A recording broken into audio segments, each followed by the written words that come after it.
It's clear that God the Father was proud of his son Jesus. In today's Wholeness interview, we will be talking about the difference that fathers make in the lives of their children. Helping us with that conversation are Doctors Claudio and Pamela Consuegra.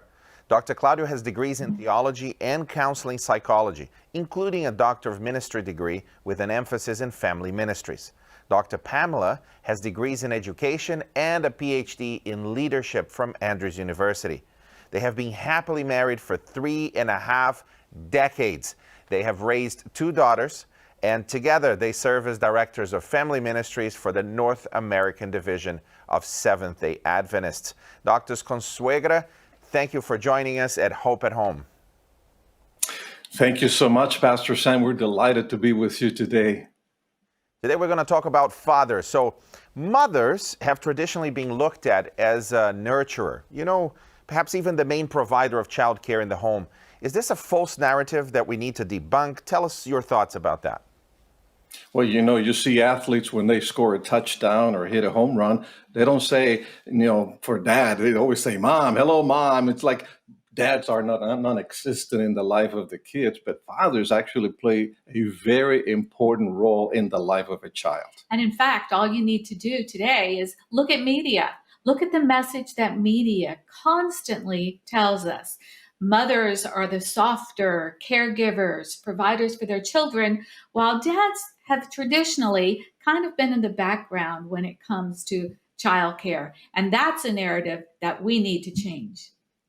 I've read a book recently. I have 3 boys. I'm the father of 3 boys. And I read, because of them, this new book by Warren Farrell called The Boy Crisis. And I've been scarred by the book as it portrays the problems that we have today with the absence of fathers.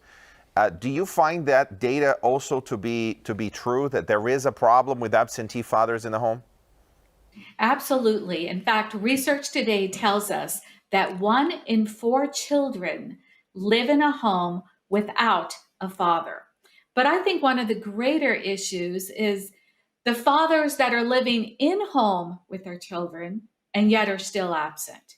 As researchers really looked at this and looked at the amount of quality time that fathers were spending with their children, they came to the conclusion that today's father spends typically 7 minutes of quality time each day with their child.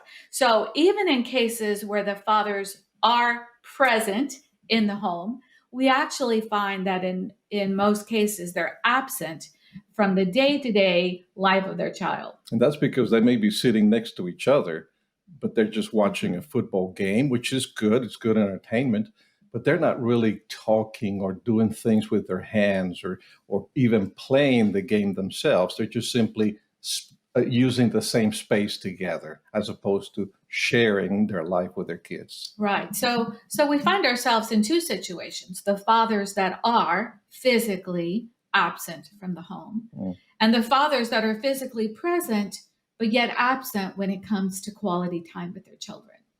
So on the one hand, it's worse if they're not present, but it's not great either if they are there or they spend all their times on their phones or they're doing other things at that time. Now, the research shows that for a child to be successful, boy or girl, delayed gratification plays a very important role in that development. And fathers are key to delayed gratification. And so without a father in the home, that's one impact that will be negative. What other impacts does it have on a child's education not having dad near? One of the things that we have learned also through research is that about 71% of all high school dropouts are from homes where the father, again, is non-existent. So again, if you talk about the education of a child, it's important that the father be present. And as an educator, my wife has been an educator all her life. Normally when you have a parent-teacher conference, it's not the dads that come, it's usually the moms. And that also sends a signal to the children that as far as dad is concerned, education is not really that important, or it's a mom's thing to do. I mean, the educational research is just fascinating to me as a lifelong educator, that the presence of a father in the home The math skills, the math grades are actually higher. Kids experience fewer behavior problems in school. They get better grades overall. But perhaps one of the greatest pieces of research that I've read is the impact on literacy development. Because the number one predictor of success academically is literacy, the ability to read and write. Well, when researchers really delved into this topic of literacy development, they discovered that the number one thing that parents could do that would impact literacy development is read to their child every day. Very simple. Read a book to your child every single day.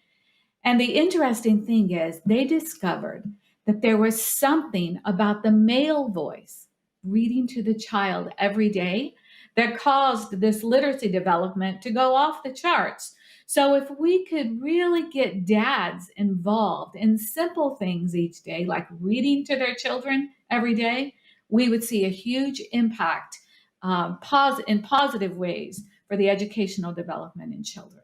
I guess that explains why I hate math, because my dad was a traveling salesman. He was never home. So now I know. I thought I was not good enough for math. It's just that my dad wasn't there to help me with it. Thank you. That helped me a lot. Perhaps. Yeah. And yet, there are some people that even with dads, math is still a struggle for them. That's true. Now, when it comes to teenage years, we see some risky behaviors in children. Obviously, the most disagreeable among the children, like myself, would always find themselves in trouble. Now, there is an impact that fathers have in those special years. And typically in divorced families, the presence of the father by the time they're teenagers is diminished significantly. And then you see these risky behaviors getting worse. So tell me about that, the risky behaviors and the presence of fathers and the impacts that they have. And it's not only with, again, the case of divorce, which makes it more difficult for kids to have a normal family relationship, but even in the home where mom and dad are together. But again, the father is not always involved in the life of the children. There are more teenage pregnancies, for instance, is one of the results of a father not being involved in the life of their daughters. We have two daughters. And one of the things that we always tell men, anyways, is that you need to always hug your daughters. If you don't hug your daughters, somebody else will. And when they seek for that attention and that love from somebody else, from another male, often that may lead to sexual activity, which obviously leads to teen pregnancy. So again, it's one of those things where you think, well, what does that have to do with fathers? You provide them with the male figure, the correct male figure that they need to have in their lives. There's also a lower incidence of drug and alcohol abuse among mainly boys when dad is involved in the home. And children in fatherless homes have a higher rate of criminal activity and have a higher rate of incarceration. So the father needs to be present in the home. In fact, there was one particular Department of Corrections in Texas that decided to do a survey of all the inmates to really tease this piece of data out. And they discovered that 85% of those that were incarcerated in the state of Texas, 85% grew up without a father figure in the home. Mm-hmm. And the same fact, teenage offenders were repeated offenders about 90% of the time, again, in homes where the father was absent. It marks the life of your children, whether you're present or whether you're absent. It marks the life for good or for bad, the life of your children. And also the incidence of suicide. Mm-hmm. The incidence of suicide is lower in those households where teens or children have a very present father in their lives. Or, I want to just take a moment to talk to maybe those moms who are listening to us, those single mothers, or the households that are listening where there's not an active father, because they may be discouraged by some of this. And I want to tell you that if there's no biological father in the home, we can still make sure that our children have the father figures, those father role models, be it a grandfather or another relative or some other male figure that can be a positive role model to children. I've been teaching about this and preaching about this and talking about this for the best part of 10 years. And right about now, I'm glad you mentioned this, Dr. Pamela, because right about now, there are families that start to go through a guilt trip, and they feel ashamed and guilty because they are not your perfect family and they're broken.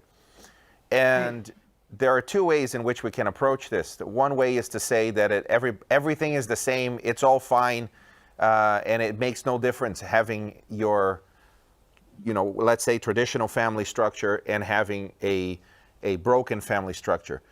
So on the first part, it's not the same. There is no data in any research that indicates this is the same and the outcomes are likely to be the same.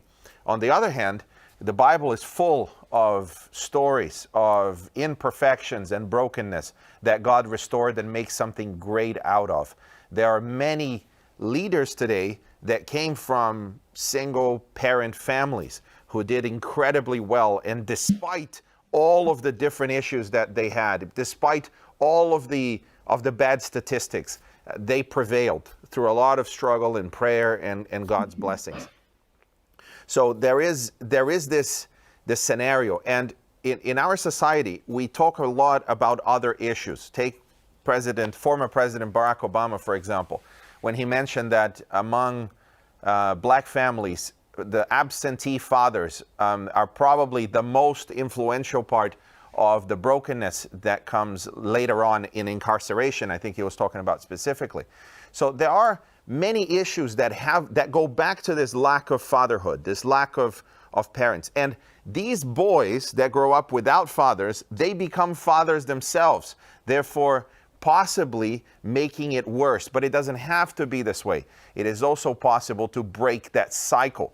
And so we move to stereotypes. There is a stereotype of a father who is working somewhere and he comes back home late and he is the breadwinner, if you will, and the mother stays at home with the children, although most families, the mother needs to work as well, and the children are placed in childcare or somewhere else. Now, these stereotypes can be very negative as well. And what we've seen recently is fathers that decide to be more present in their kids' lives, and the mother perhaps has a possibility of a better degree and a better job, and she goes to work and he stays at home taking care of the children. And the data that is already coming from that is very positive because fathers are present. Tell me more about those stereotypes and the impact that they have. Well, you're absolutely right, Pastor, because we are seeing a change that gives us a great deal of hope. For those of us who research the impact of fathers, we are seeing a shift, and that's fabulous news. In fact, 90% of the dads today are saying, this is the most exciting thing that's happening in my life.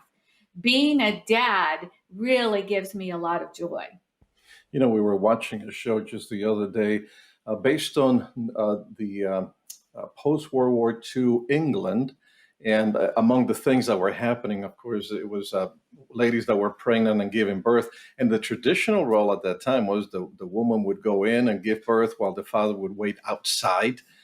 They were not allowed to go inside the delivery room. Well, that all obviously has changed, and many dads would love to be part of that and are allowed to be part of the birth of their child. Many fathers today, in fact, 90% of dads today, if they were asked, they would say, I really enjoy the role of being dad, including changing diapers and feeding the children and giving them a bath and playing with them. Dads really enjoy being dads. It's not just something that moms have to do while we go out to work and support the family. No, we want to be part of the life of our children. 85% of fathers, in fact, said that being a dad is the best job in the world. Moms would probably say that, but dads are saying, hey, I like that too. Right. And I think one of the most fascinating things is that we are now seeing a generational shift to where 52% of dads are saying, I am more affectionate with my kids than my dad was with me. So there again, it's changing. And another 54% said, I find myself actually saying the words, I love you, more than my parents said it to me. They are more involved in playing with their children than their fathers were with them. So, once again, we are seeing a change, a generational shift as far as the quality time that dads are spending with their kids today versus the amount of time that their own fathers spent with them. And that is a fascinating bit of news. And it's not only gender related. In other words, it's not just dads playing with their sons and moms playing with their daughters, Right. but actually dads playing and spending time with their daughters or moms with their sons. So it's actually a way to get to know both genders better. That shared joy of playing with father and children is tremendous. So recently, going to church is really difficult for us to do for various reasons, to do with a certain pandemic that we're very familiar with. How does church attendance in a normal environment matter on the part of the father? Does it matter if dad goes to church or not? Absolutely. And of course, it used to be in some cases where dad would say, Mom, you and the kids go to church. I'll just stay home because I need some rest. But research again has shown the importance of both parents being involved. For instance, when both parents attend Bible study or attend church service, 72% of their children who attend church together with the parents will remain in the church, will grow up in the church, will grow up to be involved in the life of the church. When only the father attends church, 55% of the children will continue to attend church until they grow up. When moms attend church by themselves with the kids, only 15% of the children will remain in the church. You see, kids look at dad and say, if it's not important to dad, surely it's not important to me.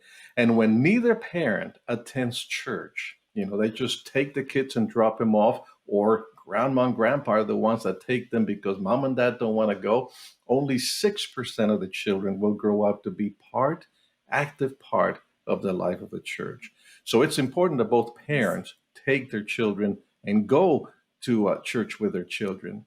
But specifically, dads, the example that the father gives their children in his commitment, his involvement in the life of the church will determine whether those kids will continue to be part of that same church. Any last thoughts for us on this subject, please? Well, we just want to tell the dads that are listening, dads, you do matter. And God has given you his God-given role that no one else can fill. We can no longer look at moms as a major caregiver for our children and nurturer. We have to change this narrative. And praise God, we are already seeing glimpses of that, because you have a vital impact, some of these things we've already discussed today, in altering the life and the footsteps of your child just by being there and being involved. There is no greater role that you will play than being a good father, a good example to your children. Thank you, Doctors Claudio and Pamela Consuegra, for such a great, informative discussion. It is clear how fathers and father figures play a crucial role in the overall development and success of their children. It is never too late to connect to your own father, if, of course, he's still alive. My father passed away, and I miss him dearly, constantly. And if you are listening to this and you can connect with your father still, it doesn't matter what has gone in the past. Forgive and move on. It is not easy, but God will help you. And if you are still a father and your children are still wanting to connect with you somehow, then please do it. It matters a great deal to them, and it will matter to you.